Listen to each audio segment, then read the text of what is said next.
In 2007, one in every two smartphones on Earth was a Nokia. That same year, Nokia had an internal presentation that described the company's mood as, quote, panic, fear, and stiff competition. They controlled half the market.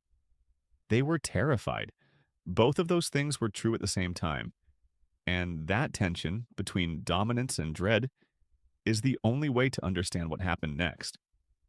Nokia did not start as a phone company.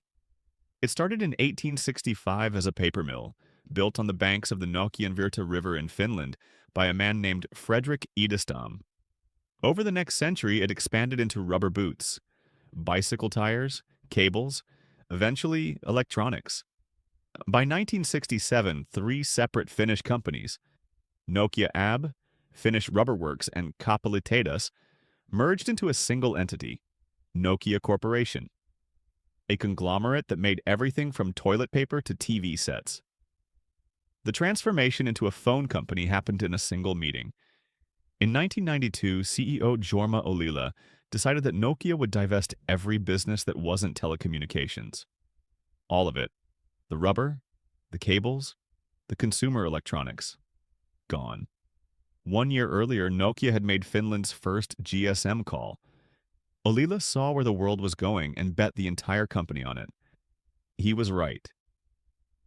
By 2000, Nokia was the most valuable company in Europe. That September, they announced the Nokia 3310. Forecasts said it would sell 20 million units. It sold 126 million.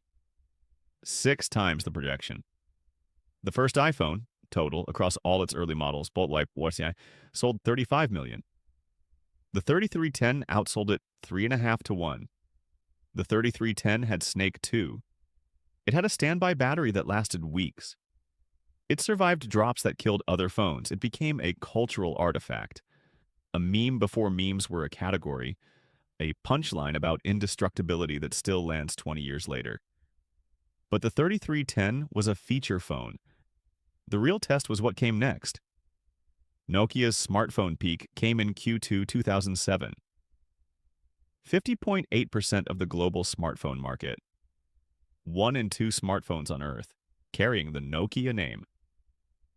That same year, they shipped 463 million phones total. Net sales, 51 billion euros. No single consumer electronics company has ever dominated a market that large, that completely, and then collapsed that fast. Here is a fact that deserves more attention than it gets. In 2004, Nokia built a working prototype of an internet-ready touchscreen smartphone, 3 years before the iPhone launched. This was confirmed by Ari Hakkarainen, a former Nokia marketing manager. The hardware existed. The concept existed. The engineers existed. Management killed it. Their concern, it would be a costly flop. The operating system performance wasn't ready. That same year, Nokia rejected plans for a 3D user interface for Symbian, something Samsung would actually ship in 2009. A Nokia engineer named Juhani Risku submitted 500 proposals to improve the Symbian platform. None got through. 500 proposals. 0 implemented. This wasn't a company that failed to imagine the future. It was a company with interlocking management committees that could veto any idea before it reached the people who could build it. Innovation required consensus. Consensus required committees. Committees required more committees. The result? A culture that was extraordinarily good at executing on what already worked and structurally incapable of executing on what didn't exist yet. January 2007. Steve Jobs walks on stage in San Francisco and announces the iPhone. Inside Nokia, a presentation was circulated. It has since been confirmed as authentic. The language in it was not the language of a company that felt secure.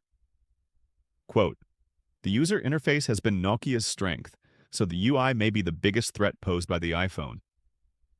Quote, "Urgent action needed to prevent further erosion of this position."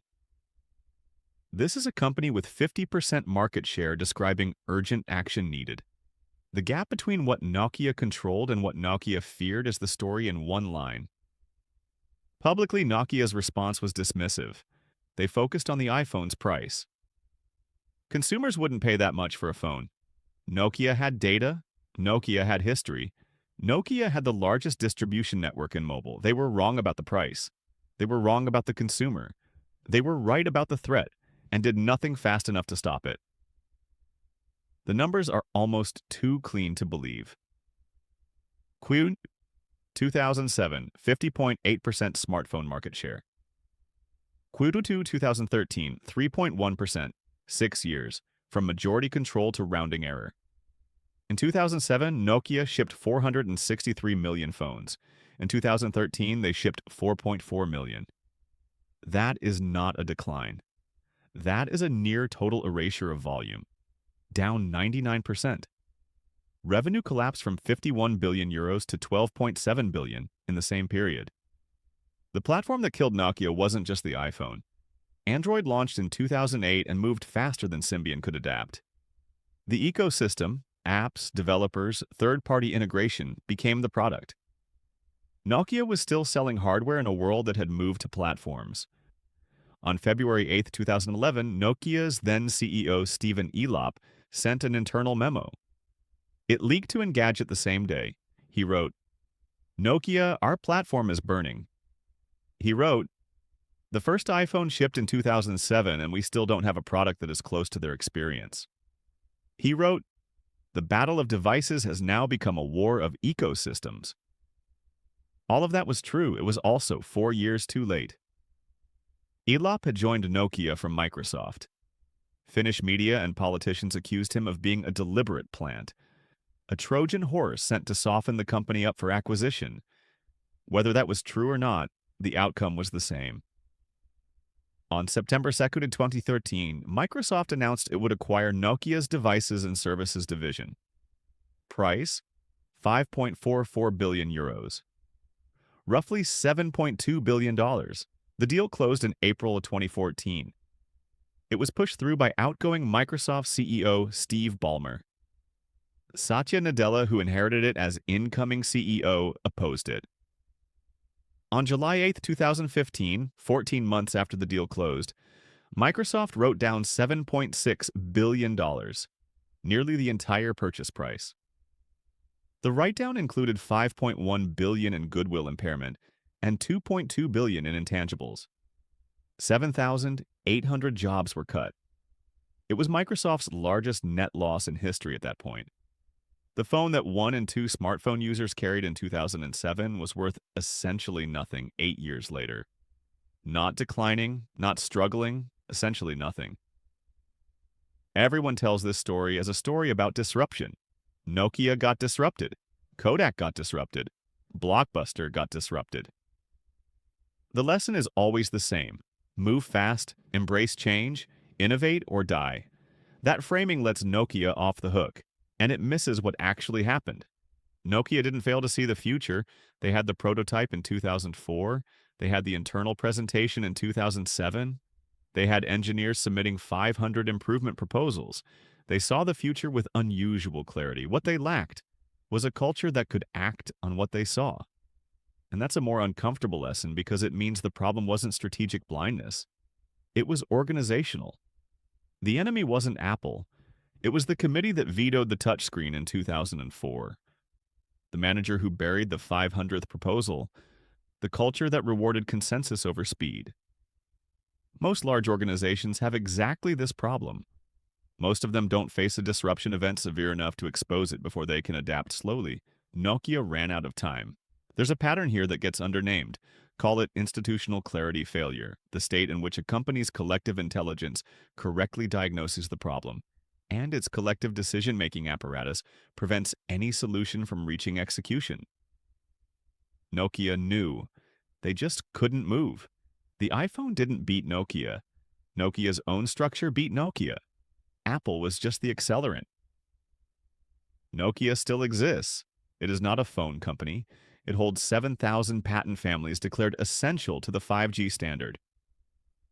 In 2025, it renewed a multi-year 5G patent licensing deal with Apple, the same Apple that ended Nokia's consumer business. Nokia is now contributing to the development of 6G. The company that made the world's most popular consumer phone now makes the invisible infrastructure other companies' phones run on. A business-to-business infrastructure and licensing operation, largely invisible to the people whose networks it underlies. Whether that counts as survival or as a different company that kept the name is a question worth sitting with. Nokia had the prototype. Nokia had the warning. Nokia had more market share than any phone company in history. They didn't lose because they failed to see what was coming. They lost because seeing it clearly wasn't enough.